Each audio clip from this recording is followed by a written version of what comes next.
गोटे गाँवर 2 जन लोक सांग होई हाट को जाइथिले। बेल रत रत होउथाय। सेमाने सौदा सारी हाटरू गाँ को बाहुड़ी आसुथांती। पूर्व दिगरू चला बौद खंडे घनेई आसुथाय। 2 जन जाक हाट बाहुड़ा साथी तरतर ही गाँ दिग को मुहाई थांती। खंडे दूर जाइछंती सेमाने ठीक कले माटी सड़क रे न जाई हिड़ रास्ता रे जिबे।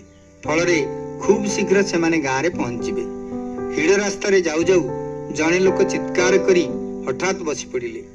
तांको गोड़रे गोटे गोजिया कोई लेखा कंटा गलीगला। एपरी कष्ट हेउथाय जे से निज हाथ रे कंटाटी को गोड़रू टाणी आनिबाकू सक्षम हो पारिले नाही। अन्य लोक जनक साथीर ये दुर्दशा देखि न देखिला परी कहिले मुह संज हेई आसिलानी। एणे मेघ वर्षा मध्य हेई पारे।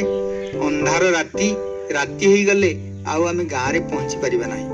गोड़ को धरी बसिले एमिति बसिथिबा। चालो खूब शीघ्र चालो गाँ रे देखिबा।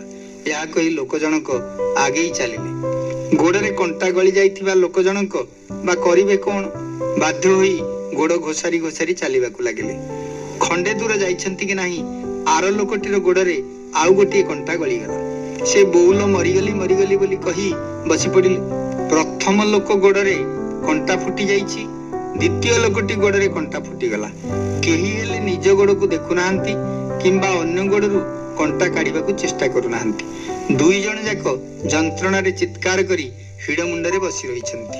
अंधार माड़ी आसुची। वर्षा पवन घोटी आसुची।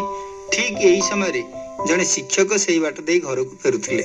एमानकर चित्कार सुनी सेठाकू जाई दिहिंकर एकादशा देखिले। दुहीं को सांत्वना देई गोड़ को धरी आस्ते आस्ते कंटा को टाणी बाहर कले। हिड़ पाखरे उठिथिबा विशल्यकरणी पत्र रस क्षत स्थान रे लगई देई निज गामुछा कानी को चिरी ता देहरे बांधी देले। सेमानकु सांत्वना देले। 2 जनकर हाथ धरी नेई गाँ रे पहुंचई देले। ये संसार क्षेत्र रे आमे माने समस्ते जणे जणे हाट बाहुड़ा यात्री। सकाळु संध्या जाए कुआडे काहे की कोन पई यात्रा करूछु केही कहि परिबे नाही। केही ठीक भाबरे कहि परिबे नाही जे से काहे की धाइछंती बोली। आम यात्रा पथरे अन्य जने असुविधा रे पड़िथिबार देखि मध्य आमे ताकू देखि न देखिला परी आड़ेई देई चली जाऊ। आमे भाबू आमर ता प्रति कौनसी कर्तव्य नाही। आमे पुणी सेही प्रकार असुविधार सम्मुखीन हेले आमको साहाय्य करिबाकू केही आगई आसंती नाही। संसार क्षेत्र रे चलाचल हेउथिबा प्रत्येक मनुष्य स्वार्थ पई व्यस्त। परार्थ पई केही हेले लेस मात्र चिंता करंती नाही। दुनियार राजरास्ता रे निजे हाहुताशमय जीवन यापन करुथिबा बेले अन्यर दुर्दशा प्रति दृष्टिपात करिबाकू केही हेले उचित मने करंती नाही। ठीक सेतिकी बेले संत महात्मा माने आपे आपे आसी उभा ही जानती। सेमानंक पाखरे थाए अहेतुकी कृपा, सांत्वनार सुधाधारा। पाप ताप कलुष पंकरे घांटी होई आर्तनाद करुथिबा मनीषर तापित हृदय सेमाने आशीर्वादर चंदन लेपन करि दियंती। बिना स्वार्थरे अपर को सेवा करिवार नजीर देखाई दियंती।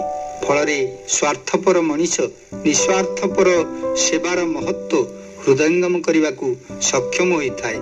सहानुभूतिर महत्व हृदयंगम करिवाकू समर्थ होइथाय।